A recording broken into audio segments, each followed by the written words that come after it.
You're ours now, officer, and we're going to do whatever we want with you. Officer Selena Vega was dragged into the heart of the riot, outnumbered, surrounded, and marked as prey. To the inmates, she looked like an easy hostage, a bargaining chip, a victim waiting to be broken. But Selena was a survivor. Before the badge, she had already survived the streets, the gangs, and the underground fight rings, places where losing meant death. As she sits bound by the prisoners, Selena learns the truth. The riot isn't random. It's cover for the most violent inmates to escape. Now she must decide: fight only to survive, or risk everything to stop killers from breaking free. Before we go any further, comment where in the world you are watching from and make sure to subscribe, because tomorrow's story is one you don't want to miss. Officer Selena Vega stood at her post in Stonewall Correctional Facility, her dark eyes scanning the prison floor with practiced precision. The morning light filtered through the high windows, casting long shadows across the worn concrete. Something felt off today. Whispers between inmates, subtle nods, tension crackling like static before a storm. "Morning, Vega," Derek Walsh called out as he passed, his weathered face showing hints of concern. "Inmates seem restless today." "I noticed," Selena replied, keeping her voice low. "Like they're waiting for something." She continued her rounds, boots clicking against the metal stairs as she climbed to the upper tier. The familiar sounds of prison life echoed through the halls. Metal doors clanging, distant conversations, the shuffle of feet. But underneath it all was an unsettling quiet, like a held breath. In the mess hall, hundreds of inmates sat at long metal tables, plastic trays arranged in neat rows. Selena positioned herself near the wall, watching. Small groups huddled together, speaking in hushed tones. Others sat alone, eyes darting around the room. Her instincts, honed from years on Houston's meanest streets, screamed danger. The first sign came when an inmate stood up suddenly, shoving his tray across the table. "This food tastes like trash," he shouted, his voice cutting through the din. Another inmate rose, then another. Metal trays clattered to the floor. Selena's hand moved to her radio, but before she could call it in, chaos erupted. Tables flipped with tremendous crashes. Plastic trays became weapons, sailing through the air. Inmates surged forward in coordinated groups, overwhelming the guards stationed at the doors. The alarm began to wail, its piercing shriek adding to the mayhem. "Code Red! Code Red in the mess hall!" Selena shouted into her radio, backing toward the nearest exit. She saw Derek across the room, trying to maintain order as inmates streamed past him into the corridors. An inmate charged at her, and she sidestepped, using his momentum to slam him into the wall. Another came from behind. She felt hands grabbing at her uniform. She drove her elbow back hard, connecting with flesh, hearing a grunt of pain. The riot was spreading fast. Through the windows, she could see inmates flooding into the yard. Guards in riot gear were assembling, but they were outnumbered. The violence had been carefully planned. Time to catch them at their weakest. Selena fought her way toward the door, using every technique she knew to stay on her feet. An inmate swung a makeshift club. She ducked under it, swept his legs, kept moving. Her radio crackled with desperate calls from other sectors. The whole prison was erupting. The corridor outside the mess hall was a war zone. Inmates had armed themselves with whatever they could find. Broken chair legs, sharpened plastic, pieces of metal torn from walls. The air grew thick with tear gas as the response team tried to regain control. She made it halfway to the security station when her path was cut off. A group of inmates had formed a line across the hallway, armed with crude weapons. Behind her, more prisoners approached, cutting off her retreat. "Nowhere to run now, Officer Vega," one of them sneered. She recognized him. Martinez, serving 25 to life, a man with nothing left to lose. Selena took a fighting stance, her back against the wall. She might go down, but she'd make them work for it. The first one rushed her. She caught his arm, twisted hard, used him as a shield against the others. But there were too many. Rough hands grabbed her arms, her legs. She fought like a wild animal, breaking one man's nose with her elbow, stomping down hard on another's instep. Someone hit her from behind, making her vision blur. Her radio was torn away, smashing against the floor. They dragged her down the corridor toward Block C, her boots scraping against the concrete. Inmates lined the rails of the cell block, cheering and jeering as she was hauled past. The sound echoed off the walls, a terrible celebration of power turned upside down. "Not so tough now, are you?" Martinez laughed, his face inches from hers. She spat at him, earning a hard slap that made her ears ring.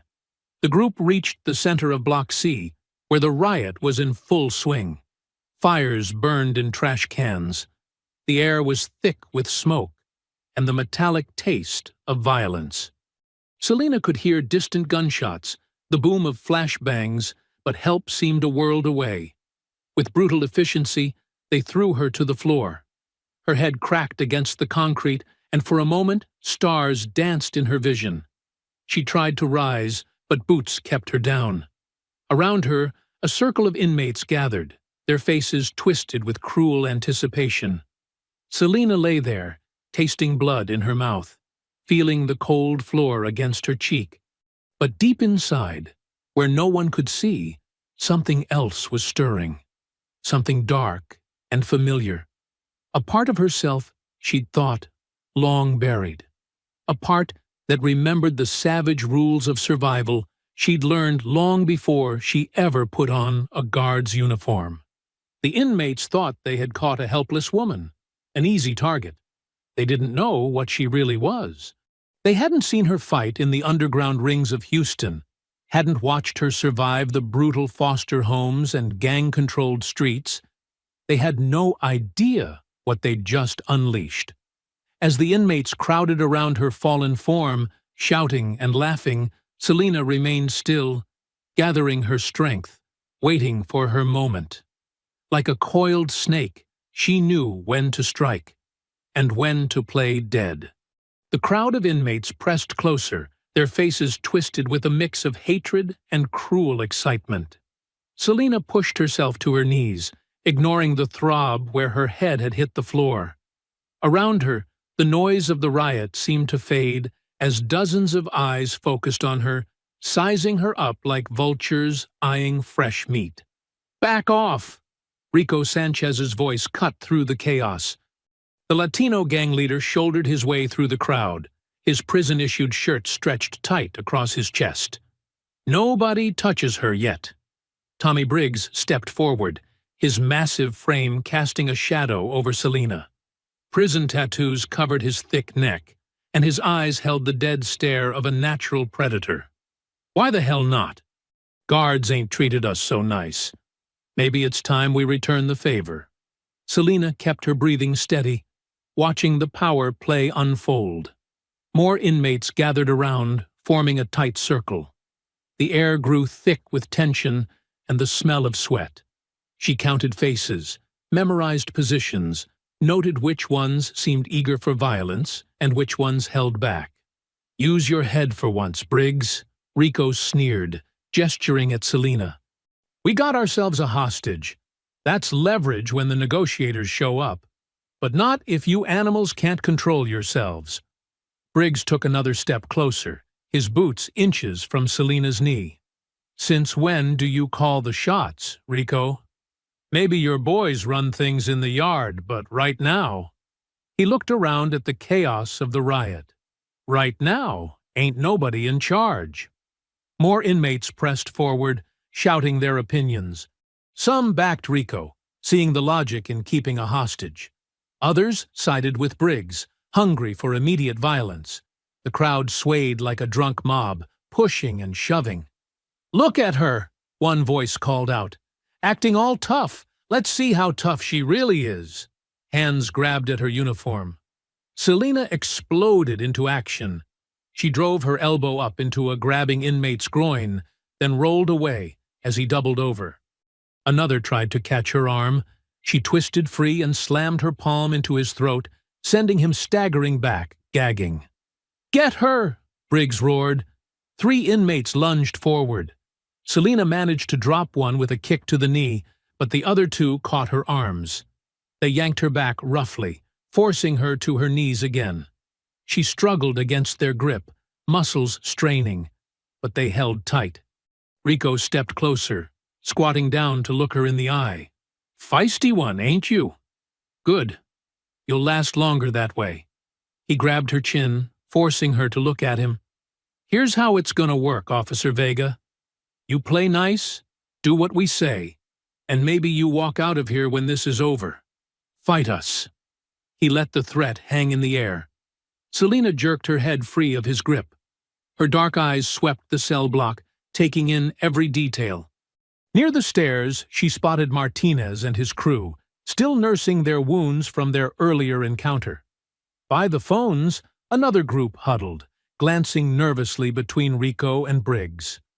Up on the second tier, more inmates watched the scene unfold, waiting to see which way the power would shift. "She broke my nose," Martinez called out, his voice thick and nasal. "I say we let Briggs have his fun." A murmur of agreement rippled through the crowd. Rico straightened up, his face darkening. He was losing control of the situation, and he knew it. The mob's bloodlust was rising, drowning out any thoughts of strategy or leverage. "You idiots want to throw away our best bargaining chip?" Rico shouted, trying to reassert control. "The cops will be here soon. We need something to negotiate with." "Plenty of other guards got caught in the riot," Briggs countered, moving behind Selina. "Don't need this one alive to bargain with." His rough hands seized her shoulders, fingers digging in painfully. "Besides, seems like she needs a lesson in respect." Selina felt Briggs's hot breath on her neck. The inmates holding her arms tightened their grip, anticipating resistance. Around them, the crowd grew louder, more agitated. The air crackled with violent possibility. But Selina wasn't seeing Briggs anymore. She wasn't seeing the riot, or the prison, or even the baying crowd of inmates. Her mind flashed back to darker places, to foster homes where locks meant nothing, to alleyways where mercy was a foreign word, to underground fighting rings where hesitation meant death. She felt the familiar ice spreading through her veins, felt her heart rate slow to a predator's steady rhythm. Her muscles relaxed, not in submission, but in preparation. The scared guard persona she'd worn for years peeled away like an old skin, revealing something much more dangerous underneath. Briggs's hands moved from her shoulders, one sliding down her arm while the other grabbed a fistful of her hair. He was saying something, threats probably, but Selina barely heard him. She was too busy noting his position, feeling his balance, calculating angles and leverage points. The crowd's shouting grew louder, demanding blood. Rico backed away, accepting his temporary defeat, already planning his next political move. The inmates holding Selina's arms adjusted their grip, ready for whatever Briggs had planned. But they had no idea what they were really holding on to. No idea of the violence they were about to unleash. As Briggs yanked her head back roughly, Selina's eyes hardened to obsidian chips, cold and deadly as gunmetal. The frightened guard was gone. In her place was something born in pain and forged in violence, something that had learned its lessons in places far worse than any prison. Time seemed to slow as Briggs yanked Selina's hair harder, forcing her head back at a painful angle. His other hand gripped her forearm, fingers digging into her flesh. The inmates holding her sides tightened their grip, expecting her to struggle. Instead, Selina went completely still. In one fluid motion, she trapped Briggs's wrist against her shoulder, twisting her body sharply. The crack of breaking bone echoed through the cell block like a gunshot. Briggs's scream came a heartbeat later, high-pitched and animal-like. The sound silenced the mob instantly. Briggs stumbled backward, clutching his mangled wrist to his chest. His face had gone pale, mouth working soundlessly as shock set in. The inmates holding Selina's arms loosened their grip reflexively, and she seized the moment. She drove her elbow into the ribs of the man on her right, feeling bones give way. As he doubled over, she ripped free of the other inmate's grasp and spun to face the crowd. Her eyes blazed with a cold fire that made several men step back. "Anyone else want to try?" Her voice cut through the silence like a blade. Gone was the professional tone of a corrections officer. This voice belonged to the streets, hard, dangerous, unafraid. Rico Sanchez stood frozen, his usual swagger replaced by wary calculation. Behind him, inmates shifted uneasily, looking at each other for cues on how to react. The predatory excitement that had filled the air moments ago had evaporated, replaced by something closer to fear. "You think because I wear this uniform, I'm soft?" Selina's lips curved in a cold smile that never reached her eyes. "I grew up in foster homes that would make your cells feel like the Hilton. Survived streets that would eat half of you alive." Her gaze swept the crowd, challenging anyone to meet it. "This prison, these walls, this is nothing compared to what I've seen." Briggs had backed away to the edge of the crowd, still cradling his shattered wrist. Blood dripped between his fingers, spattering on the concrete floor. The sight of the big man brought low, sent ripples of uncertainty through the mob. "You want to test me?" Selina continued, her voice dropping lower. "Go ahead. But understand something. I'm not some scared rookie guard who's never seen violence. I've fought my way through worse places than this. Anyone who thinks I'm an easy target," she gestured at Briggs, "they'll end up regretting it." A murmur ran through the crowd. Some inmates looked impressed, others angry, but all of them reassessed the woman before them. The guard uniform no longer seemed to define her. Instead, it looked like a thin veneer over something much more dangerous. Rico stepped forward, but carefully maintained his distance. Okay. Everyone calm down." He raised his hands, trying to regain control of the situation. "Nobody else needs to get hurt here." His eyes fixed on Selina with new respect and calculation. "But we still can't let you run free, Officer Vega. You understand that, right?" Selina met his gaze steadily. She could read the shifting dynamics in his expression. He was already thinking of ways to use her newfound reputation to his advantage. The other inmates watched the exchange intently, sensing another power play in motion. "Get some rope," Rico ordered, not taking his eyes off Selina. "We tie her up, but we do it proper. No more rough stuff." He raised his voice to address the crowd. "She stays alive and unharmed. Anyone touches her without my say-so answers to me. Clear?" A chorus of grudging agreements followed. 2 inmates hurried off to find restraints, while others maintained a wary circle around Selina. The mob began to disperse, breaking into smaller groups that whispered and gestured among themselves. "Smart move," Selina said quietly to Rico. "Smarter than your friend there." She nodded toward Briggs, who was being helped away by his supporters. Rico's lip curled. "Briggs ain't my friend, and he ain't smart enough to pour water out of a boot with instructions on the heel." He studied her face. "You, though, you're something else. Where'd you really learn to fight like that?" "Places you don't want to know about." Selina's tone made it clear the subject was closed. The inmates returned with rope, approaching her cautiously like animal handlers with a dangerous predator. Selina allowed them to bind her hands, knowing that fighting now would only lead to a worse situation. She had made her point, shown them what she was capable of. Now she needed to watch, wait, and plan her next move. As they secured the knots, movement on the second tier caught her eye. A scarred inmate leaned against the railing, observing the scene below with clinical interest. Marcus Reaper Cole. She recognized him from his file. One of the most feared men in the prison, known for his cunning as much as his capacity for violence. Their eyes met across the distance. Cole's lips twisted into a knowing smirk, and Selina saw recognition in his gaze, not of her face, but of what she was. Game recognized game. Predator recognized predator. He gave her a small nod, almost imperceptible, before pushing off from the railing and melting back into the shadows of the upper tier. Two inmates half-dragged, half-pushed Selina into a narrow cell, their grip rough but noticeably more careful than before. The concrete walls pressed close, making the space feel like a tomb. They shoved her down onto a thin mattress that reeked of sweat and despair. "Stay put," one growled, though his voice wavered slightly.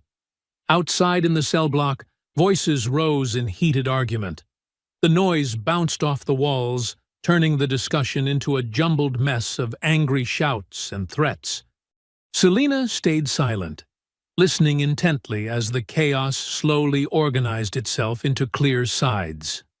"She broke Briggs's wrist. We can't let that slide," someone yelled from the growing crowd. Murmurs of agreement followed. "Yeah, and what happens when the guards retake the block?" Rico's voice cut through the noise. "You want to explain a dead officer to the response team? Since when do you care about consequences, Rico?" One of Briggs's crew stepped forward, his face twisted with rage. "Your boy Marcus watching from up there make you soft?" Selina's ears pricked up at that. So there was tension between Rico and Marcus Cole. She filed that information away, another piece in the puzzle of prison politics she was assembling. "Listen to yourselves," she called out, her voice carrying clear and steady. "Arguing like children while the clock's ticking?" Faces turned toward her cell. Rico pushed through the crowd, stopping just outside the bars. "Nobody asked for your opinion, officer." "No?"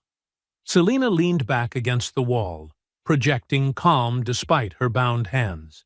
"Then let me give you some facts instead. You kill me, every one of you gets the book thrown at them. Murder 1.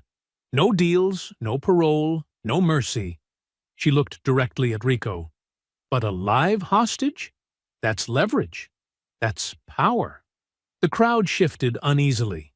She could see the idea taking root in their minds, especially among the inmates with shorter sentences. Nobody wanted to throw away their chance at freedom. "She's playing us," one of Briggs's supporters spat. "Trying to save her own skin."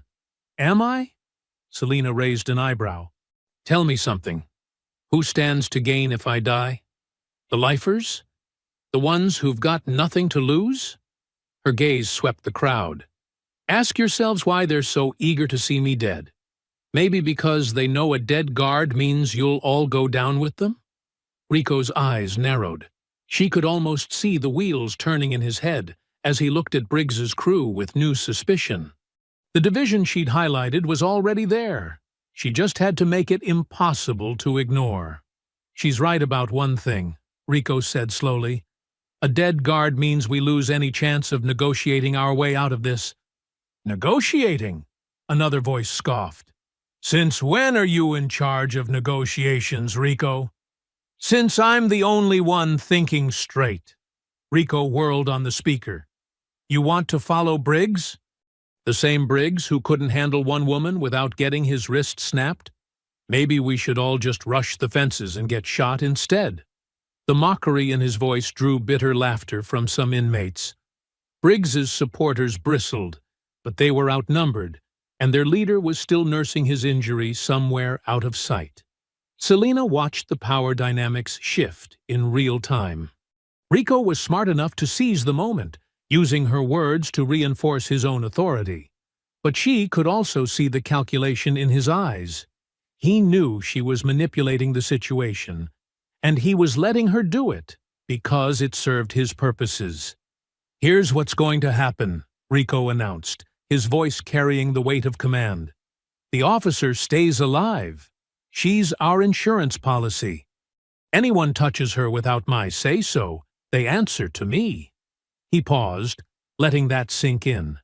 "And anyone who's got a problem with that can take it up with my crew."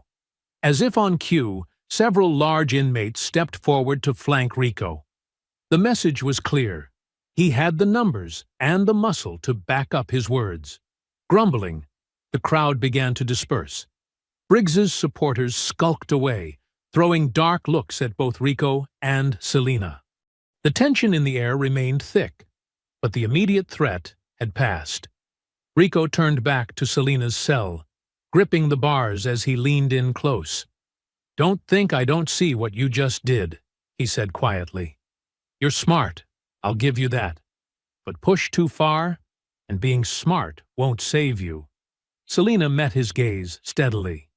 "I just pointed out the obvious, Rico. You're the one who turned it to your advantage." "Yeah?"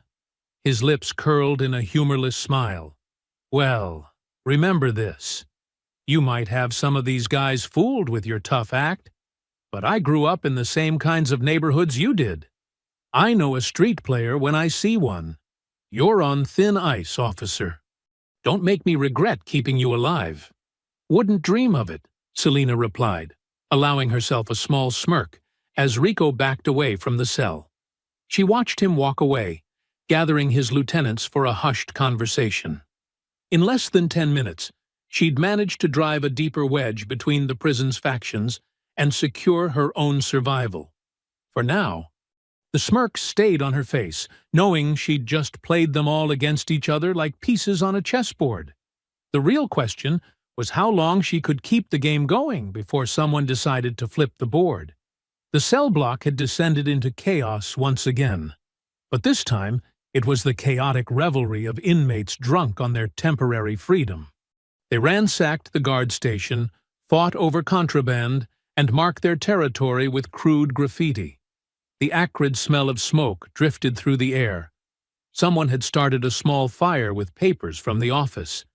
From her cell, Selena watched it all with sharp eyes. Most of the inmates were caught up in the frenzy, but she noticed two figures hanging back in the shadows of the upper tier. Leon Harker, a former mob enforcer serving life for multiple murders, and his constant shadow, the mountain of muscle known as Crusher Malone. They weren't celebrating. They were talking in low, urgent tones, just out of clear sight. Selena shifted position, pressing closer to the bars. The noise of the riot worked in her favor, covering any sound she might make as she strained to hear their conversation. "Timeline's tight," Harker's controlled voice drifted down. "Once they get the riot team mobilized." Crusher's deeper rumble cut in. "How long to clear the tunnel?" 2 hours, maybe 3. Depends how much debris we hit. But that passage under Block C maintenance is our only shot." Selena's breath caught. A maintenance tunnel? She knew the prison had been built on top of an older facility, with a network of service passages running beneath the blocks. Most had been sealed off decades ago, but clearly not all of them. "Rico and his boys are keeping everyone busy," Crusher said. "Nobody's even thinking about the maintenance room."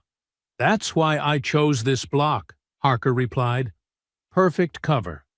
By the time they realize we're gone, we'll be halfway to Mexico." Selena's jaw clenched.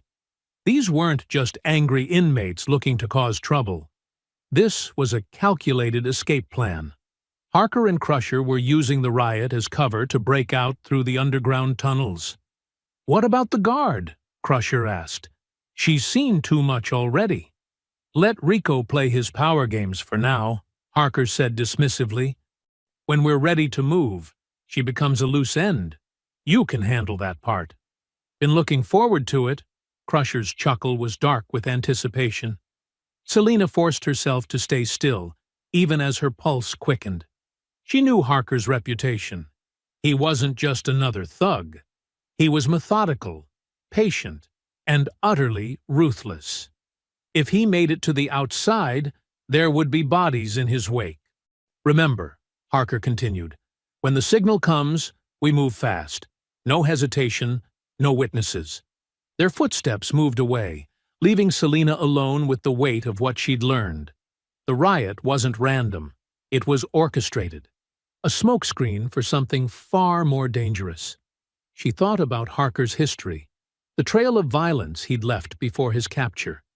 If he escaped, that violence would start again.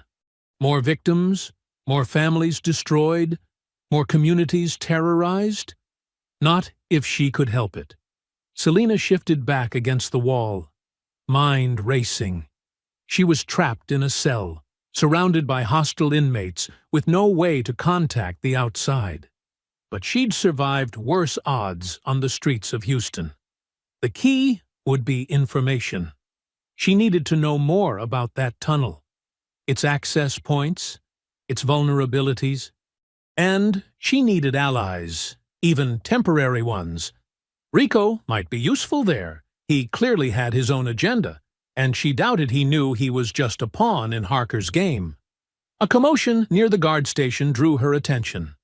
2 inmates were fighting over a pack of cigarettes, while others cheered them on. The guards would be assembling riot teams by now, planning their response. But they'd be focused on retaking the block from the main force of prisoners. They'd never know about the escape attempt until it was too late. That left her, one woman against the worst criminals in the system. Her ribs ached where she'd been knocked around earlier, and her wrists were raw from the restraints. But pain was an old friend from her fighting days. Pain meant you were still alive, still in the game. She flexed her hands, feeling the familiar tension in her muscles. The street fighter she used to be, the one she'd tried so hard to bury under a guard's uniform, was stirring again. That part of her knew all about survival, about turning weakness into strength, about striking when enemies least expected it. "Got some water for you," a young inmate appeared at her cell, holding out a plastic cup. One of Rico's errand boys, probably sent to keep their hostage alive.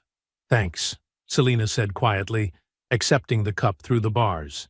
She studied him, barely 20, still soft around the edges. "What's your name?" "Tommy," he replied, shifting nervously. "Tommy Martinez." "Listen, Tommy," she kept her voice low, gentle.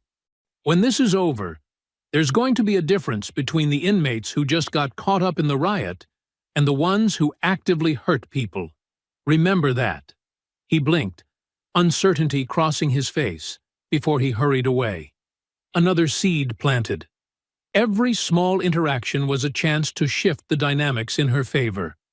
The cup trembled slightly in her hands, not from fear, but from tightly controlled rage. Harker and Crusher thought she was just another obstacle to remove. They had no idea what she was capable of. Selina leaned back against the cold wall of her cell, letting the anger settle into cold determination. Her lips moved in a whisper, barely audible even to herself. "You're not making it out alive. Not one of you." The cell block had transformed into a wasteland of destruction. Torn mattresses littered the floor, mixed with scattered papers and broken furniture. Small fires burned in metal trash cans, casting flickering shadows on the walls. The air was thick with smoke and tension. Selina watched from her cell as inmates prowled restlessly. The initial excitement of the riot had worn off, replaced by a gnawing hunger and growing frustration. They'd already ransacked the guard station's vending machines and looted the kitchen stores, but food was becoming scarce. 2 younger inmates fought over a bag of chips near the stairs, throwing wild punches until blood spattered on the concrete. No one bothered to break it up. In the far corner, a group huddled around a makeshift fire, burning paperwork and files from the office. "Getting ugly out there," Rico remarked, passing by her cell. He'd been checking on her periodically, making sure his bargaining chip stayed alive. "Might want to stay back from those bars." Selina nodded, but said nothing. She'd been carefully tracking the movements of key players throughout the afternoon. Harker and Crusher had disappeared into the maintenance area twice already. And Marcus Reaper Cole had been watching it all with those cold, calculating eyes of his. She'd seen the way Marcus tensed whenever Harker walked past. There was history there, bad blood that could be useful. But approaching him would be tricky. One wrong move, and she'd lose any chance of an alliance. A fight broke out near the guard station, bigger this time. Rico cursed and hurried over to restore order. Other inmates gravitated toward the commotion, drawn by the prospect of violence. This was her chance. Marcus stood alone by the second-tier railing, seemingly lost in thought. Selina caught his eye and gestured subtly for him to come closer. He hesitated, then slowly made his way down to her cell. "Quite a show they're putting on," Selina said quietly, nodding toward the fighting inmates. Marcus's scarred face remained impassive. "What do you want, guard?" "I want to talk about Leon Harker," she said, watching his reaction carefully. "And about how he's playing everyone in this block for fools?" A muscle twitched in Marcus's jaw. "Dangerous topic." "More dangerous to ignore it," Selina pressed. "I know about the tunnel, the escape plan, but I also know Harker's type. Once he's through that passage, how many people you think he'll leave alive to talk about it?" Marcus's eyes narrowed. He glanced around before stepping closer to the bars. "You don't know what you're talking about."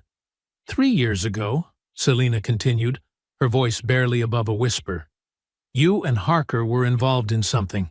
It went bad. He walked away clean while you took the fall. That's why you're still here and he's running things." The change in Marcus was subtle, but instant. His casual stance turned rigid, his eyes hardening with old hatred. "Who told you that?" "I pay attention," Selina said. "I see how you look at him. That's not just rivalry. That's the kind of hate that comes from betrayal." Marcus was silent for a long moment, his scarred fingers drumming against the bars. Finally he spoke. "What's your point?" "My point is, Harker's doing it again. Using people, creating chaos, and planning to leave everyone else to face the consequences. Including you." Selina met his gaze steadily. "But we could stop him." "We?" Marcus's laugh was harsh. "You're tied up in a cell, in case you hadn't noticed." "For now," Selina agreed, "but things change fast in a riot, especially when people start turning on each other." More shouts erupted from the guard station as the fight intensified. Rico's voice rose above the chaos, trying to restore order. The acrid smell of burning plastic drifted through the air. "Harker has his crew," Marcus said. "Crusher, Rico, at least 6 others. What exactly do you think you and me could do against those odds?" "You know these men," Selina said. "Their weaknesses, their rivalries. I know how to fight dirty. Really dirty. Together, we could tear their plan apart piece by piece." Marcus studied her face. "Why should I trust you?" "You shouldn't," Selina replied honestly. "Just like I shouldn't trust you. But right now, we both want the same thing, to see Harker's plans fall apart." A crash echoed through the block as someone threw a chair from the upper tier. The fires were growing larger, casting wild shadows everywhere. The situation was deteriorating by the hour. Marcus glanced toward the maintenance area, then back at Selina. "If, and I mean if, I helped you, what's in it for me? When this is over, I'll tell the warden how you helped stop a mass escape attempt," Selina said. "That kind of cooperation looks good on a parole hearing. Really good." She could see the calculations running behind his eyes. Marcus had been inside for 8 years, with at least 4 more before his first parole chance. A positive report from a guard could shave significant time off that sentence. Finally, he extended his hand through the bars. "You double-cross me. You'll wish Harker had killed you first." Selina clasped his hand firmly. "Same goes for you." They shook once, a brief gesture that could have looked casual to any observers. But as their hands separated, Selina caught something in Marcus's eyes, a flicker of something unreadable behind his calm facade.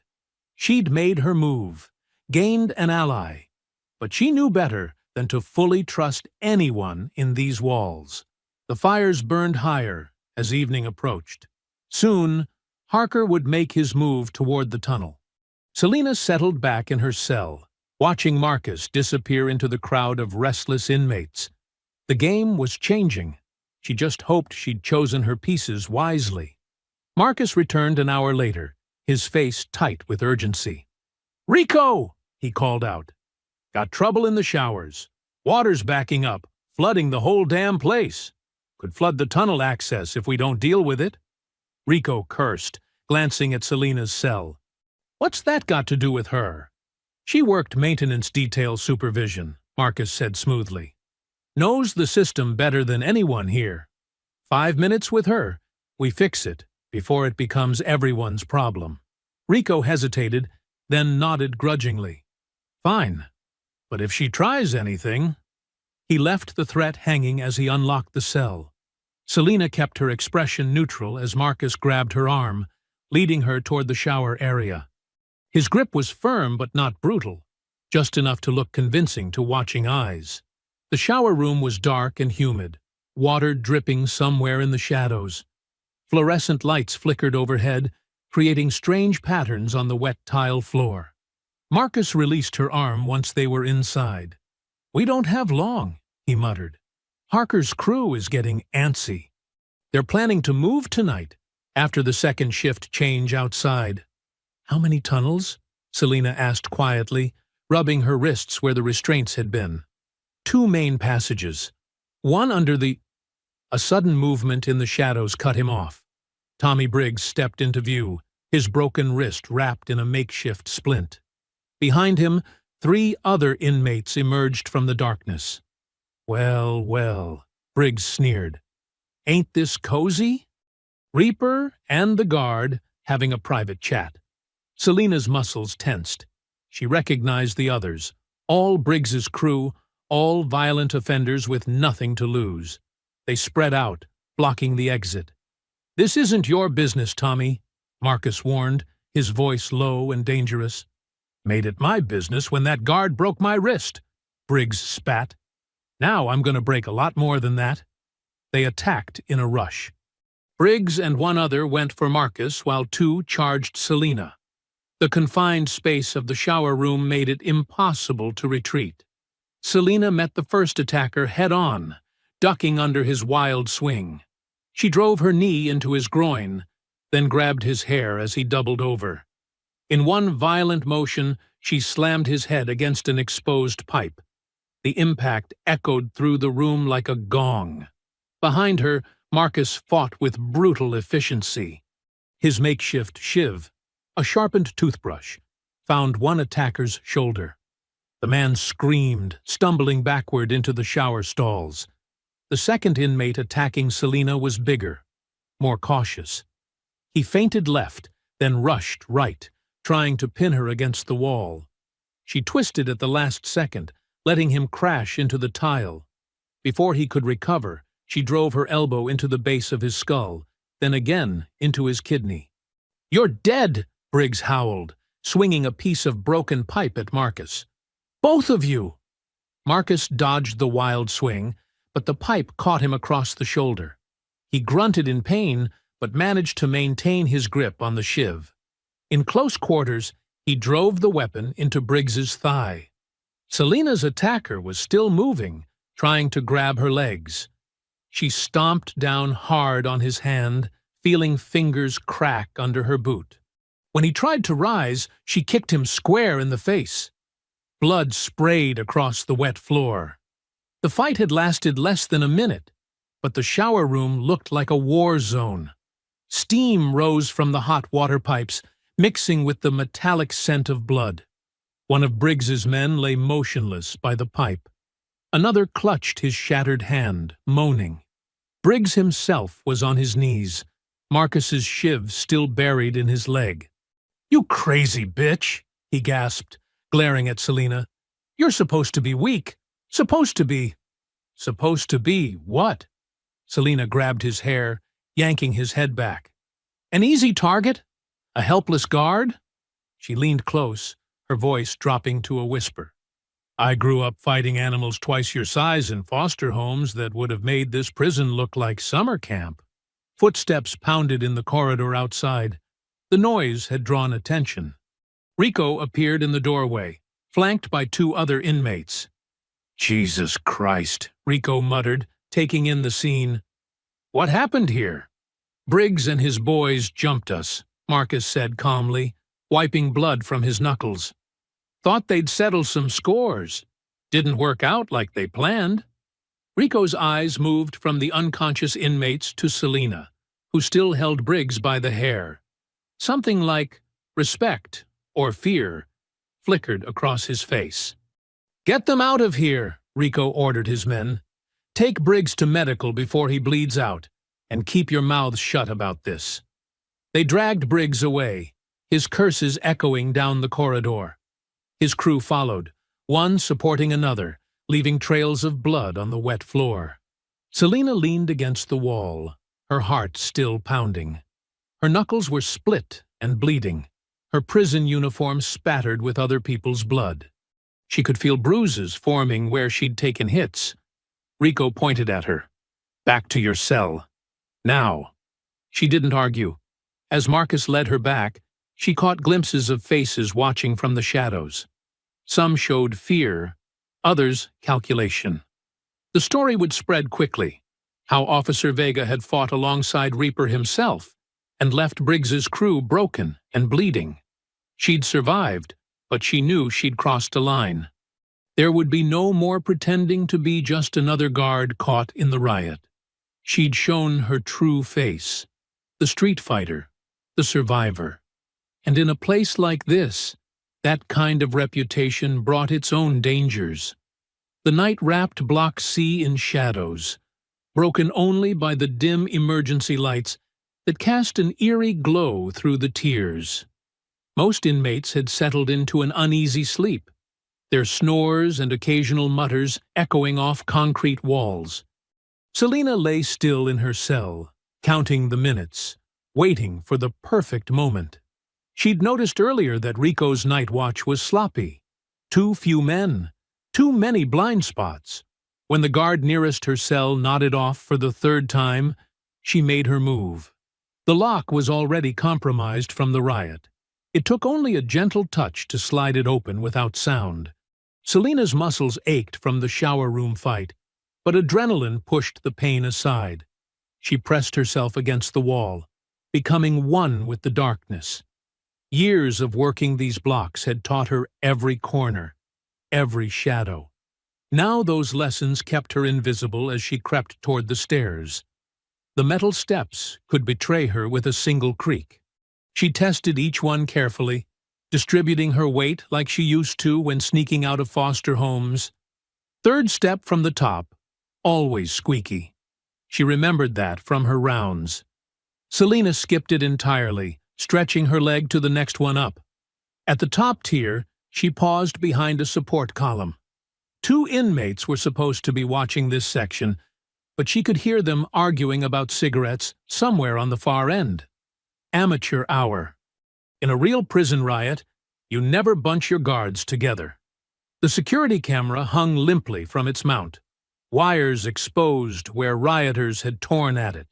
Selina reached up, fingers probing delicately through the damage. The power supply was intact. They'd only broken the mounting and data cables. More importantly, the indicator light still had juice. Her hands moved with practiced precision, twisting bare copper strands together. This wasn't her first time working with electronics. She'd learned basic wiring during her maintenance supervision duties. The light flickered weakly as connections sparked. "Come on," she whispered, adjusting the wires again. The light stabilized, dim but steady. Selina took a deep breath and began tapping the power wire against the ground wire. Short, short, short. Long, long, long. Short, short, short. The universal distress signal, SOS. Over and over she repeated it, praying someone outside was paying attention. A noise below made her freeze. Footsteps. She quickly secured the wires to maintain the signal pattern and melted back into the shadows. The arguing guards had finally decided to do their rounds. Selina moved like a ghost along the tier, using the darkness between emergency lights as cover. She had to get back before anyone noticed her cell was empty. The steps were trickier going down. One wrong move would send her tumbling and wake the whole block. She made it to the bottom just as voices approached from around the corner. Without hesitation, she rolled underneath the stairwell, pressing herself into the narrowest shadow. 2 pairs of boots walked past, their owners still arguing about cigarettes. When they were gone, Selina slipped back to her cell. The sleeping guard hadn't moved. She eased the door closed and lay down, heart pounding but hope rising. Derek Walsh would be out there. He always worked nights. He was military before corrections, knew Morse code. If anyone would spot her signal, it would be him. An hour later, Marcus appeared at her cell. Rico had put him in charge of checking on her periodically after the shower room fight. Smart move. Everyone knew Reaper's reputation would keep other inmates from trying anything stupid. "Can't sleep," he whispered, leaning against the bars. Selina sat up slowly. "Just thinking about tomorrow." "Yeah?" His scarred face was unreadable in the dim light. "What about it?" "Things are going to change," she said quietly. "The ones outside, they'll come eventually. Not just a reaction team. They'll bring everything." Marcus studied her for a long moment. "You sound pretty sure about that." "I am." Selina stood, moving closer to the bars. "This riot? It's not going to end how Harker and his crew think. The tunnel plan, using me as a shield. None of it matters if enough force hits this block. Maybe," Marcus's voice was neutral, "or maybe you're just telling yourself that to feel better." "I don't need to feel better," Selina said, letting steel enter her tone. "I need to be ready. The tide is turning, Marcus. You might want to think about which side you're really on when it does." He nodded slowly, but something about his smirk made her skin crawl. It lingered too long, held too much secret amusement. Like he knew something she didn't, or was playing a game she couldn't see. "Get some rest, officer," he said finally. "Tomorrow's going to be interesting." He pushed off from the bars and melted into the darkness of the block. Selina lay back down, but sleep felt impossible now. Her signal was out there, flashing its steady SOS into the night. She pictured Derek outside, his sharp eyes catching the pattern, understanding its meaning. Help would come. She believed that. The question was whether she could trust Marcus when it did. The night stretched on, filled with the sounds of restless inmates and distant shouts from other blocks. Somewhere in the darkness, her tiny light kept blinking its message of hope and defiance. Short, short, short. Long, long, long. Short, short, short. A reminder that even in the heart of chaos, she wasn't as trapped as they thought. The morning light crept through the high windows of Block C, casting long shadows across the debris-strewn floor. Selina sat with Marcus and 3 other inmates, Carlos, Big Mike, and Thompson, in the relative privacy of an empty cell, planning their move against Harker's escape crew. "The tunnel entrance is behind the old maintenance room," Marcus explained, sketching a rough map with chalk on the concrete floor. "They've got tools stashed there. Been digging for months. Tonight's the break." Selina studied the other 3 men carefully.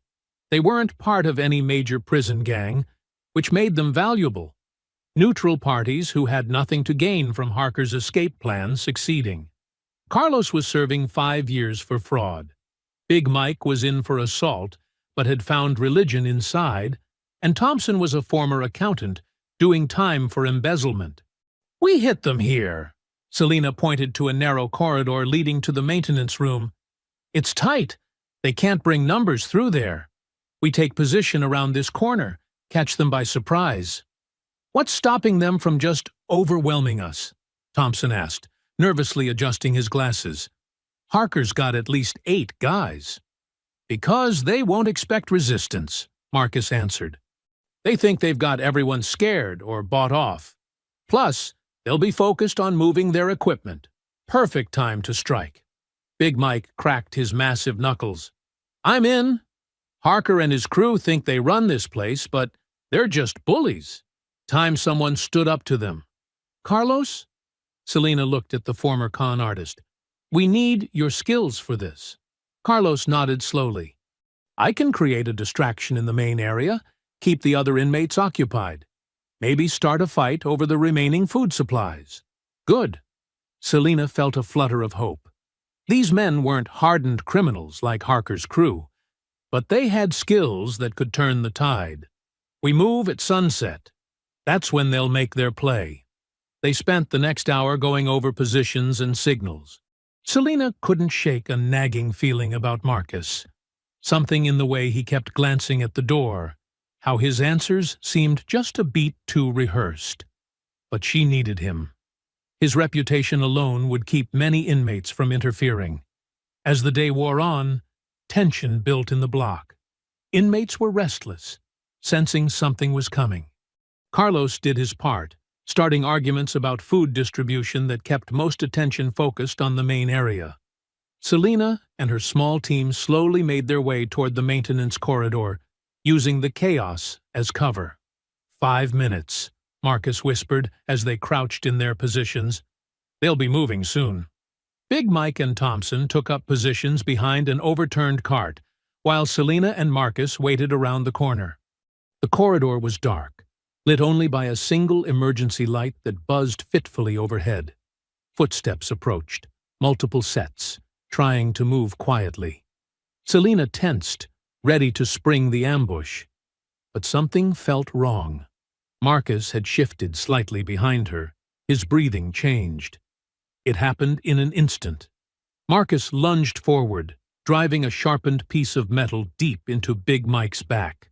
The big man went down with a surprised grunt, blood spreading across his prison jumpsuit. Thompson tried to run, but Marcus caught him with a savage backhand that sent his glasses flying. "Sorry, officer," Marcus sneered, grabbing Selena's arm before she could react. "But Harker made me a better offer. A spot on his escape team." More footsteps now. Harker's crew emerging from the shadows. Leon Harker himself stepped forward, his calculated eyes taking in the scene. "Well done, Reaper," he said calmly. "I was wondering if she'd take the bait." Selena fought against Marcus's grip, but 2 more inmates grabbed her arms. She caught a glimpse of Carlos trying to run, only to be caught and beaten down by Harker's men. "You really should be more careful who you trust," Marcus taunted, twisting her arm painfully. "Did you think I'd choose your side over a chance at freedom? I've got 20 years left on my sentence. Harker's offering me a way out." "You're a dead man," Selena spat, earning herself a hard punch to the stomach that doubled her over. "Enough playing?" Harker ordered. "Tie her up. We move now." Rough hands forced Selena to her knees. Someone yanked her arms behind her back, binding them tight with strips torn from a bedsheet. She could feel blood running from her split lip, taste copper in her mouth. "What about these 3?" one of Harker's men asked, gesturing to Big Mike, Thompson, and Carlos. "Big Mike's probably dead already," Marcus said with a shrug. "Lock the other 2 in a cell. By the time anyone finds them, we'll be long gone." They dragged Selena to her feet. Through blurred vision, she saw Big Mike's still form, Thompson's unconscious body being hauled away, Carlos stumbling as they shoved him into a cell.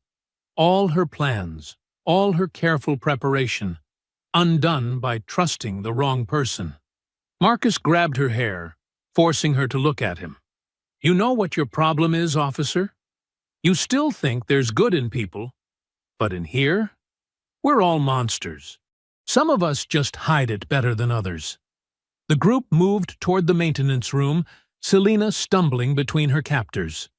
Behind them, Marcus's laughter echoed off the concrete walls, mixing with the distant sounds of riot and chaos from the main block. Her signal to the outside world now seemed pathetically naive, a desperate hope crushed under the weight of prison reality. The maintenance corridors beneath Stonewall Correctional Facility were a maze of concrete and shadow. Harsh fluorescent lights buzzed overhead at irregular intervals, casting alternating patches of stark brightness and murky darkness.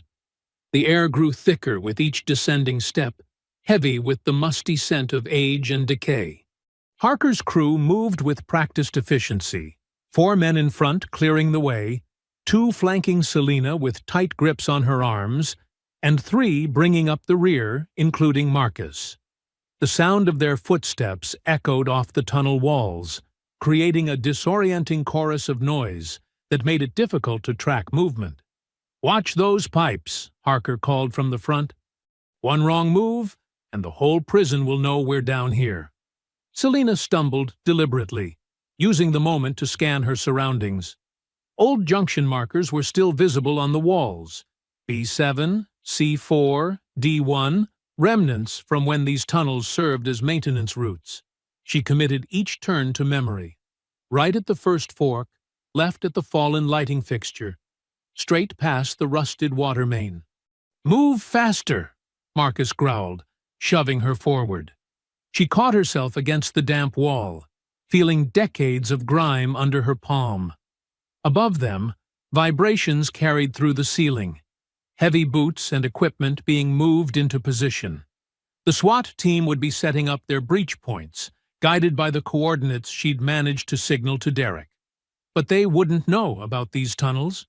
The blueprints they had wouldn't show this ancient network of passages. "They're getting ready up there," one of Harker's men said nervously. "Maybe we should—" "Shut up," Harker cut him off. "Everything's timed perfectly.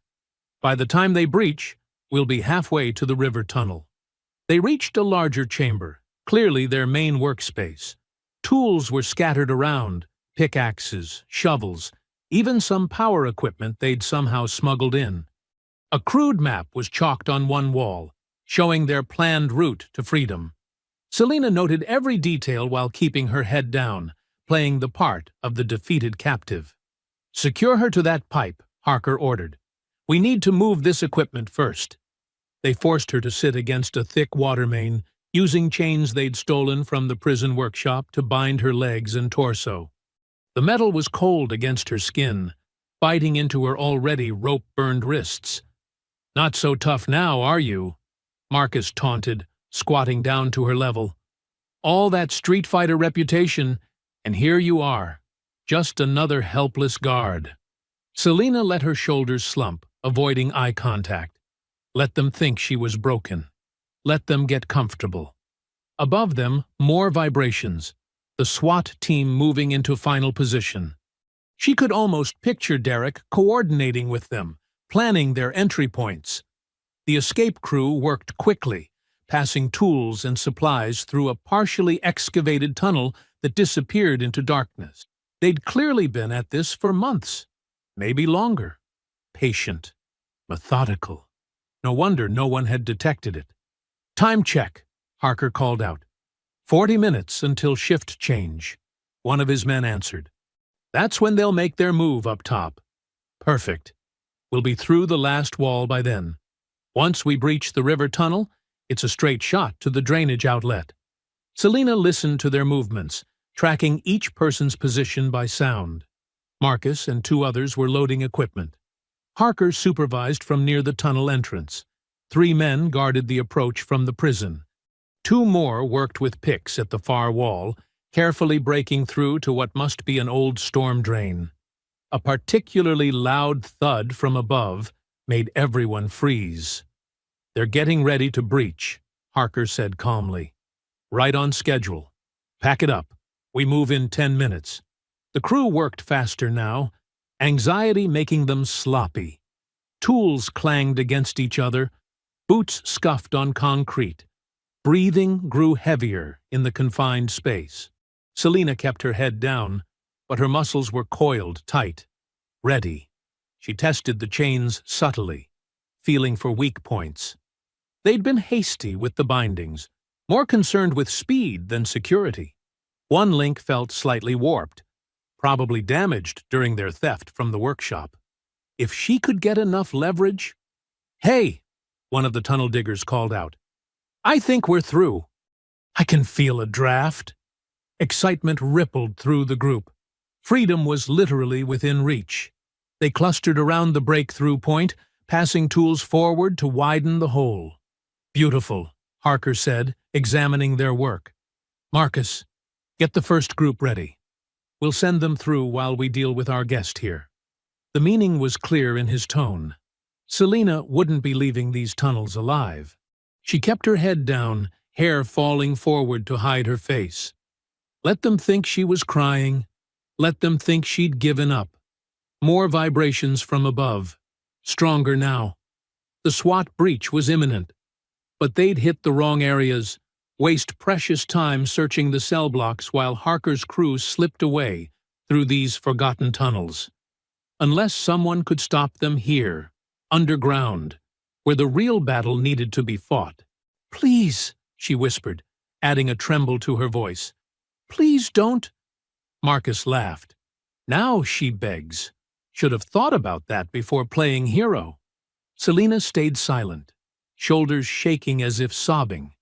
But her fingers were working at the chains, finding that weak link, preparing for the moment that was coming. Above her head, the final preparations for breach were reaching their crescendo. Down here in the darkness, a different kind of countdown was running. Let them think she was finished. Let them think they'd won. The true fight was just beginning. "We need her," Harker announced, studying the narrow gap they'd created. "The breach is smaller than we thought. Someone her size needs to go through first. Secure the rope on the other side." Marcus stalked over to Selina, keys jingling in his hand. "Don't try anything stupid." He crouched behind her, working at the chains. "One wrong move and I'll snap your neck before you can blink." The chains fell away with a heavy clank. Selina's muscles screamed as circulation returned, but she kept her head down, maintaining the facade of defeat. Two men hauled her to her feet, half dragging her toward the breakthrough point. "See that metal bracket on the other side?" Harker pointed through the gap.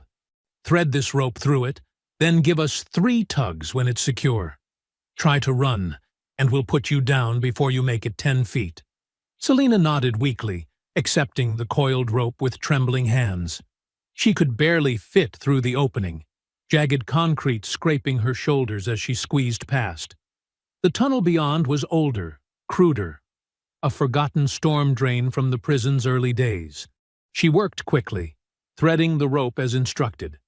Her movements were clumsy, exaggerated, the performance of someone physically and emotionally broken.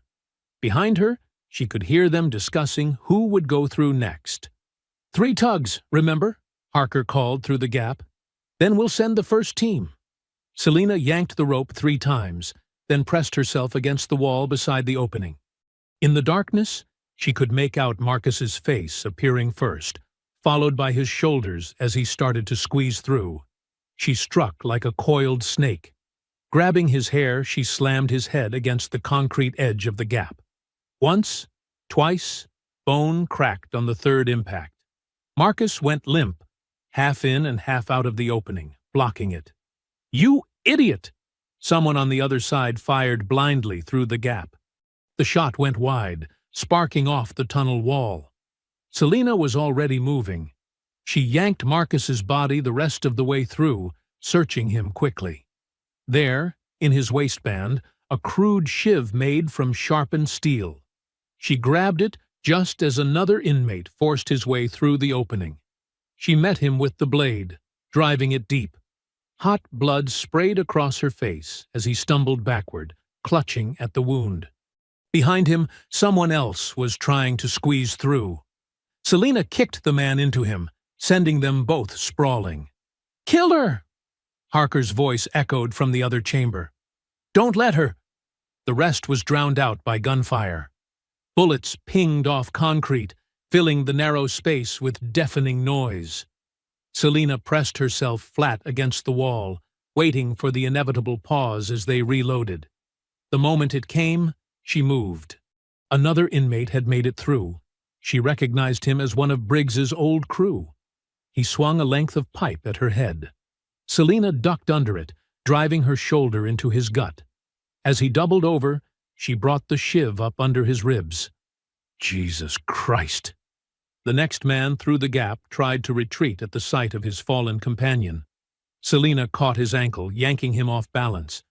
His head hit the floor with a wet crack. More gunfire forced her back into cover. She could hear Harker shouting orders, organizing his remaining men. The gap was their bottleneck. They could only come through one at a time.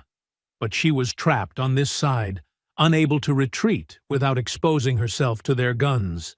Vibrations shook dust from the ceiling. The SWAT team was making their move above. Down here, Selina's world had narrowed to the 10 feet of tunnel around her, the shiv in her hand, and the blood pounding in her ears. "She's just one woman!" Harker's voice carried through the gap. "Rush her together!" Two came through almost simultaneously, making it halfway before getting tangled in the bodies of their fallen companions. Selina was on them before they could right themselves. The shiv found one's kidney. She grabbed the other's head and slammed it into the wall until he stopped moving. Something heavy impacted the wall near her position. They were using the pickaxes now, trying to widen the gap. Chips of concrete peppered her face. She wiped blood from her eyes, breathing hard. "Harker!" she shouted, her voice echoing off the tunnel walls. "Your crew's dead! It's over!" A single gunshot answered her. The bullet struck near her feet. "It's not over until I say it's over," Harker called back. "And you're going to die down here, Vega. Slow and alone in the dark." More impacts against the wall. They were making progress, widening the breach. Soon they'd be able to rush her properly. Selina looked down at the bodies around her, then at the shiv in her bloody hand. She'd gone from prey to predator in the space of minutes, just like in the old days on Houston's meanest streets. She could hear Harker directing his remaining men, his voice tight with controlled fury. The sound of pickaxes kept steady rhythm against the concrete. Above, more vibrations as SWAT cleared the prison block by block, unaware of the real fight happening beneath their feet. Selina adjusted her grip on the shiv, feeling the crude weapon's weight. 6 years of playing it straight, wearing the badge, following the rules. But now, in these dark tunnels, she'd been forced to become something else again. Something ruthless and brutal and terribly familiar. She moved silent as a shadow through the carnage she'd created, positioning herself for what would come next. Let them widen the gap. Let them think numbers would save them. She was done being the victim. The pickaxes kept swinging, concrete crumbling bit by bit. Selina waited in the darkness, blood-soaked and patient, the shiv ready in her hand. The darkness pressed in around Selina as she moved through the maintenance tunnels. Water dripped somewhere in the distance, and the faint echo of voices bounced off concrete walls. She kept one hand trailing along the rough surface, using it to guide her while her eyes adjusted to the dim emergency lighting. Her clothes were soaked with blood, some hers, most not. The shiv felt natural in her grip now, like an extension of her arm. She'd spent years trying to forget how this felt, the predatory focus that came with hunting other humans. But her body remembered. A scuff of boots against concrete made her freeze. Someone was trying to be quiet and failing. Selina pressed herself into an alcove, controlling her breathing. The footsteps grew closer. "I don't see anything," a whispered voice called back the way it had come. "Maybe she went—" Selina struck before he could finish. Her arm locked around his throat from behind, cutting off both air and sound. He tried to cry out, but only managed a wet gurgle. His fingers clawed at her forearm as she maintained the pressure, waiting for his struggles to weaken. When he finally went limp, she lowered him silently to the ground. One less of Harker's crew to worry about. More voices echoed from a connecting tunnel. They were spreading out to search for her. Selina moved toward the sound, keeping to the shadows. The emergency lights cast long fingers of darkness that she used for cover. "Check that corner," someone shouted. "Don't let her!" Heavy footsteps charged toward her position. A big inmate, she recognized him as one of Rico's old enforcers, came barreling around the corner with a metal pipe raised high. His momentum carried him right past her hiding spot. Selina exploded into motion, driving the shiv deep into his thigh. He screamed as the blade found the big artery there, dropping the pipe with a clang that echoed through the tunnels.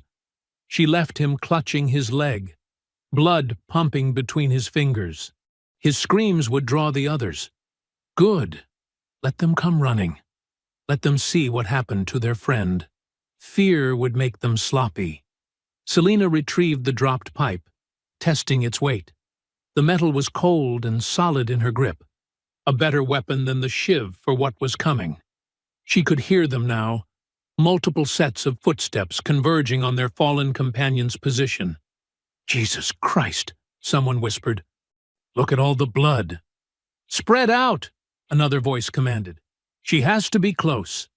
Selina waited until they separated, then moved.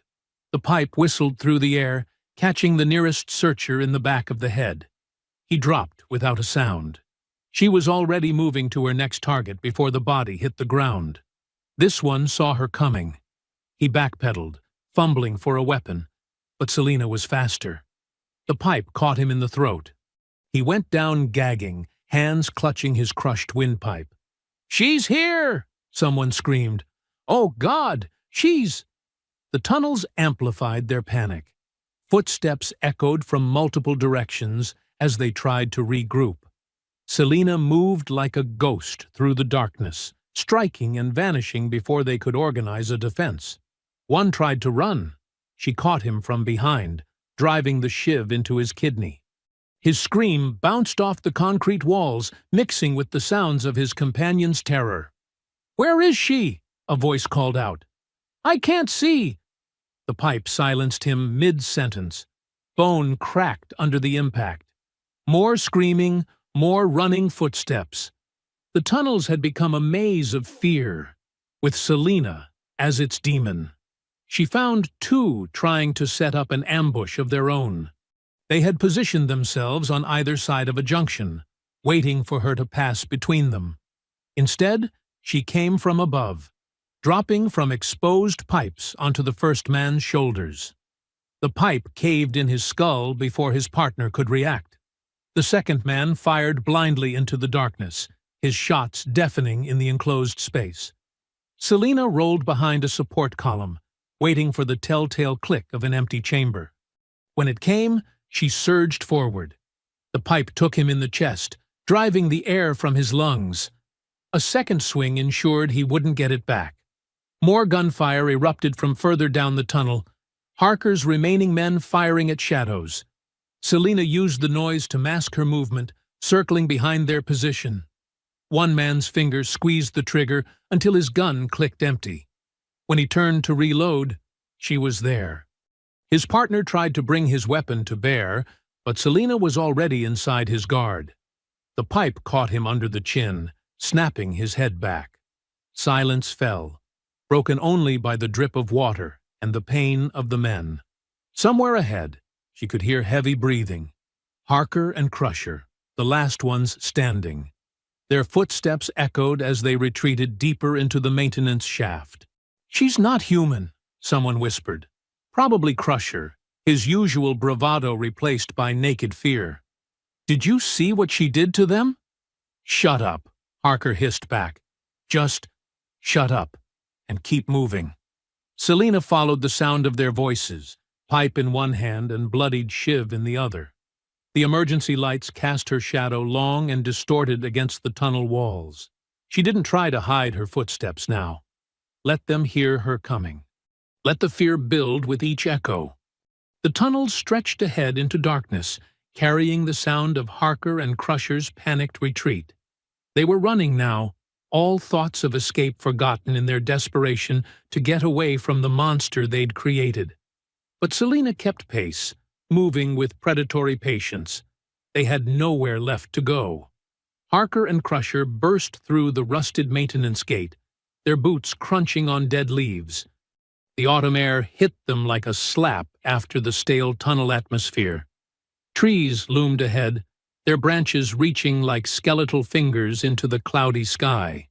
Selina emerged right behind them, blood still dripping from her weapons. Her eyes had adjusted to the darkness, giving her an almost feral appearance as she tracked their movement. The forest stretched endlessly before them. If they made it into those trees, they'd vanish like smoke. "Split up!" Harker shouted, already veering left. Crusher hesitated for a moment, his massive frame silhouetted against the tree line. That moment of indecision was all Selina needed. She charged straight at him, pipe raised. Crusher's instincts finally kicked in, and he brought up his arms just in time to block the strike. The impact still sent shock waves through his forearms. "You ain't taking me back inside," he growled, throwing a haymaker that would have knocked out a smaller opponent.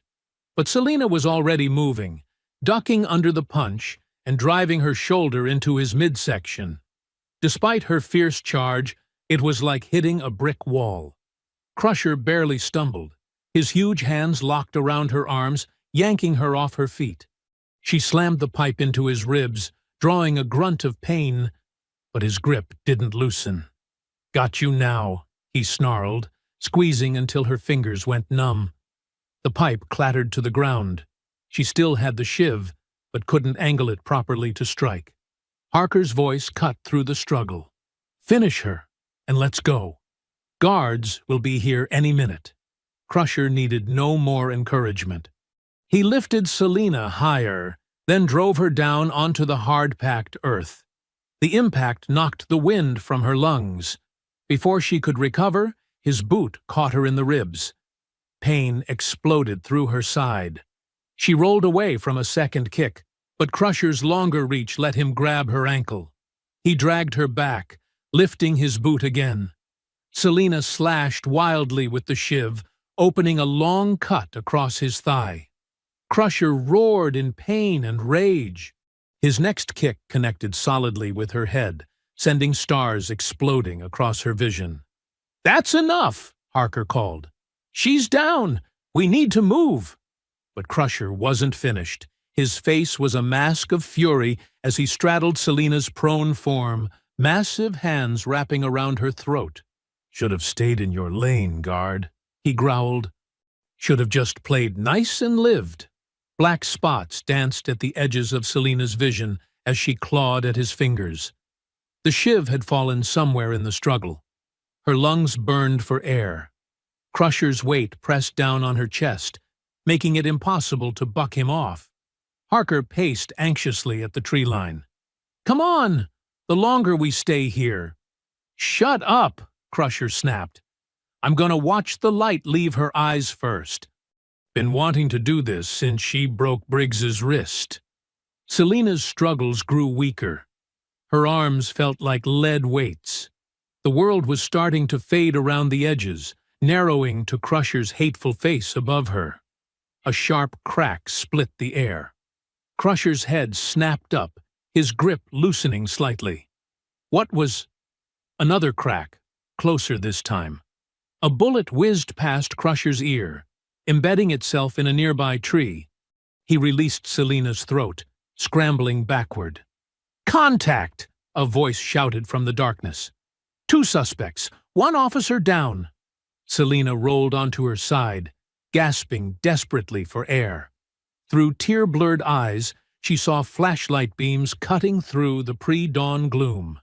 Dark figures moved with military precision, weapons raised. "Down on the ground!" The voice was familiar. Derek Walsh, commanding and steady. "Hands where we can see them!" Crusher looked wildly between the approaching officers and the tempting darkness of the forest. His hesitation cost him. Two SWAT officers tackled him from behind, driving him face first into the dirt. Despite his size, he couldn't throw off both of them. Harker had already disappeared into the trees. Gunfire erupted as officers spotted movement in the darkness. Someone shouted, "Suspect fleeing northeast," followed by the crashing sounds of pursuit. Derek appeared at Selina's side, his familiar face tight with concern. "Jesus, Vega, you look like hell." He helped her sit up, steadying her when the world tilted sickeningly. "Got your message from the security camera. Figured something big was going down, so we set up a perimeter. Good thing, too." Selina tried to speak, but her bruised throat wouldn't cooperate. She pointed weakly toward where Harker had vanished. "Don't worry about him," Derek assured her. "We've got teams blocking all escape routes. Dogs, too. He won't get far." He keyed his radio. "Need medical here for Officer Vega. Multiple injuries, possible concussion." More shots echoed from the forest, followed by shouts of, "Suspect down!" Selina sagged against Derek's shoulder, the last of her strength finally giving out. Her throat felt like it was on fire, and every breath sent daggers through her ribs. Crusher continued struggling against his captors, cursing and threatening, but his words held none of their previous menace. He was just another prisoner now, headed for an even smaller cell. Red and blue lights strobed through the trees as more vehicles arrived. The morning air filled with radio chatter and the barking of police dogs. Derek kept one hand on Selina's shoulder, his solid presence anchoring her as the adrenaline began to fade. A team of officers emerged from the tree line, half carrying a handcuffed Harker between them. Blood ran down his leg from what looked like a bullet graze. His eyes locked with Selina's as they dragged him past. The look of cold calculation was gone, replaced by something closer to fear. As the first rays of dawn broke over Stonewall Correctional, the SWAT team's breach was swift and decisive. Tear gas canisters hissed through the air, filling Block C with choking clouds. The sharp crack of flashbangs echoed off concrete walls, disorienting the rioters who had held the cell block for hours. Officers in tactical gear stormed in behind plastic shields, their boots thundering on metal catwalks. Inmates scattered like roaches, some raising their hands in immediate surrender while others tried to fight back. Batons whistled through the air, meeting flesh with dull thuds. "Get down! On your knees!" The commands rang out over and over, punctuated by the metallic click of handcuffs snapping shut. Through the chaos, Selina limped forward between two SWAT officers, her uniform torn and blood-stained. Her throat bore vivid purple bruises from Crusher's attempt to strangle her, and dried blood caked one side of her face. But her eyes were clear and hard as steel as she surveyed the block she'd fought so hard to protect. The guards who had been on duty during the riot stopped in their tracks, staring at her with a mixture of awe and disbelief. Word had spread quickly about the female officer taken hostage in Block C. Most had assumed she was dead, or worse. "Holy shit," one young guard whispered. "She made it." Another veteran officer crossed himself, muttering, "Never seen anything like it." More inmates were being dragged out of their cells, forced to kneel in rows along the block's main floor. Many bore fresh injuries from the SWAT team's entry. Others showed older wounds, testament to the brutal fighting that had erupted during the riot. The prisoners who recognized Selina fell silent, their expressions ranging from respect to outright fear. They had witnessed firsthand what she was capable of. Some dropped their eyes, unable to meet her steady gaze. A commotion near the shower area drew attention. Two officers were struggling with Marcus Reaper Cole, who thrashed and cursed as they tried to chain him. "Get your hands off me!" he snarled, managing to throw one guard aside before a baton strike to the back of his knees brought him down. Selina walked over slowly, each step measured and deliberate. Marcus looked up at her approach, his scarred face twisting with hatred. "You think you've won?" he spat. "You're nothing but a—" "Shut up," Selina cut him off, her quiet voice carrying more weight than his shouting. "You played both sides and lost. That's all there is to it." The guards finally got the chains secured, yanking Marcus to his feet. His usual smirk was gone, replaced by impotent rage as other inmates watched his humiliation. The feared Reaper had been outmaneuvered and beaten by the very woman he'd tried to betray. "Get him out of my sight," Selina ordered. The guards were quick to comply, shoving Marcus toward the exit where transport vans waited to take the riot's ringleaders to maximum security. More officers pressed forward, eager to hear firsthand what had happened. How had she survived? How many had she fought? The questions tumbled over each other until Derek waved them back. "Give her space," he ordered. "She needs medical attention." Selina swayed again, the last reserves of her strength finally giving out. Derek caught her arm, steadying her. The adrenaline that had carried her through the night was fading fast, leaving behind bone-deep exhaustion and pain. Through blurring vision, she watched as order was restored to Block C. Inmates were systematically searched and secured. Evidence was collected: weapons, contraband, and the tools the escape crew had gathered. The air still hung heavy with tear gas, making eyes water and throats burn. A medical team hurried forward with a stretcher, but Selina waved them off. She would walk out of this block on her own 2 feet. Derek stayed close, ready to catch her if she stumbled. The remaining inmates watched in silence as she made her way toward the exit. Some nodded slightly, a gesture of acknowledgement, perhaps even respect. They had witnessed something remarkable. A single officer who refused to break, who had turned their own violence back against them. Near the block's entrance, Selina paused. She turned to face the assembled prisoners one last time, her voice carrying clearly despite its raspy quality. "Riot's over!" The words fell like a judge's gavel, final and absolute. The long night of violence and chaos was finished. Whatever illusions of power the rioters had held were shattered, leaving only the cold reality of their failure. The morning sun streamed through the high windows, cutting through lingering tear gas to illuminate the scene. Selina stood framed in the doorway, battered but unbowed. Behind her, the sounds of order being restored echoed through the cell block. Radio chatter, rattling chains, the measured footsteps of officers going about their duties. She had faced the worst they could throw at her, and emerged victorious. Not through superior strength or numbers, but through a combination of cunning, determination, and sheer refusal to submit. The quiet guard they had mistaken for an easy target had proved to be anything but.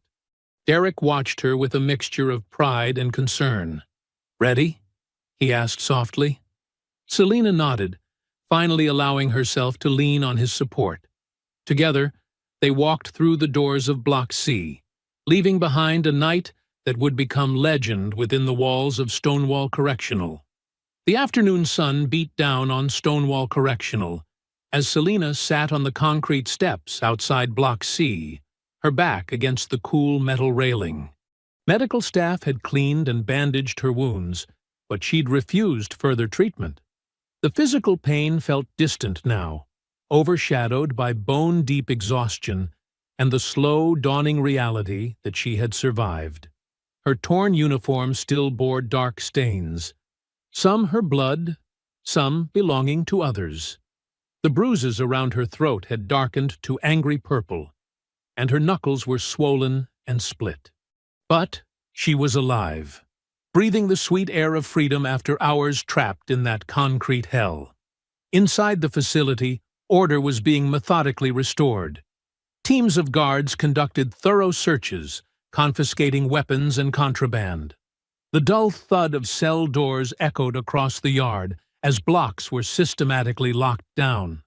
Ambulances came and went, ferrying injured inmates to the prison infirmary or local hospitals. The riot's leaders faced harsh consequences. Harker and his surviving crew were isolated in solitary confinement, their dreams of escape replaced by the cramped reality of 6x9 cells. Marcus Reaper Cole had been transferred immediately to maximum security, his reputation in tatters. Those who had assaulted officers or participated in the violence were identified and segregated, awaiting new charges. Derek Walsh approached, carrying 2 paper cups of coffee. He handed one to Selina and settled beside her on the steps. For a long moment, they sat in companionable silence, watching the controlled chaos of the prison's recovery. "You know," Derek finally said, his voice quiet but firm, "I've been working corrections for 15 years. Seen 3 riots, countless fights, more shanks than I can count. But I've never seen anything like what you did in there." Selina took a slow sip of coffee, welcoming its bitter warmth. "Did what I had to do." "No," Derek shook his head. "You did more than that. When we got your signal, that Morse code with the camera, we thought maybe you'd found a safe spot to hide. Nobody expected." He gestured at the block behind them. "Nobody could have done what you did. Survived that. Turned it around." A group of officers walked past, nodding respectfully to Selina. Word had spread quickly through the facility about her actions during the riot, how she'd broken free, hunted down the escape team, prevented a bloody breakout. The quiet, professional guard they'd known had revealed herself to be something else entirely. A warrior who had turned captivity into her hunting ground. "The inmates are calling you La Loba now," Derek continued with a slight smile. "The wolf. They're telling stories about how you moved through those tunnels like a ghost, picking them off one by one." Selina's lips twitched. "Probably getting taller with each telling. Maybe. But the truth is impressive enough." He studied her profile. "You're not just another CO to them anymore, or to us. You've changed things here." She understood what he meant. The dynamics of prison life were built on carefully maintained boundaries, between guards and inmates, between authority and submission. She had shattered those lines, becoming something that defied easy categorization. A guard who fought like a convict, who understood the brutal language of violence, but wielded it in service of order. More staff members passed by, some stopping to express their relief at her survival, or amazement at her actions. Each interaction carried a new undercurrent of respect, even awe. They looked at her differently now, seeing past her gender and quiet demeanor to recognize the steel beneath. "The warden wants to give you a commendation," Derek said. "There's already talk about promotion to tactical response team." Selina shook her head slightly. "Not interested in medals." "No, I suppose you wouldn't be." He paused. "Want to talk about what happened down there? In the tunnels?" Images flashed through her mind. The desperate fighting in narrow passages, the metallic taste of blood, the look in Crusher's eyes, the old instincts that had risen to the surface, sharp and deadly as ever. "Nothing to talk about," she said quietly. "They thought being a woman made me weak. Being a guard made me soft. They were wrong." Derek nodded, understanding what she left unsaid. The streets of Houston had forged her long before she put on a uniform. The violence she'd survived in her youth had simply been waiting, dormant but ready, until circumstances demanded its return. The sun was lowering toward the horizon now, painting the prison walls in shades of orange and gold. Shift change was approaching, and fresh guards were arriving to relieve those who had worked through the riot. Life at Stonewall would gradually return to its normal rhythms, but something fundamental had shifted. Selina finished her coffee and slowly stood, her muscles protesting every movement. The day's physical and emotional toll was finally catching up with her. But she refused to show weakness, keeping her spine straight and her steps measured. I hope you enjoyed that story. Please like the video and subscribe so that you do not miss out on the next one. In the meantime, I have handpicked 2 stories for you that I think you will enjoy. Have a great day.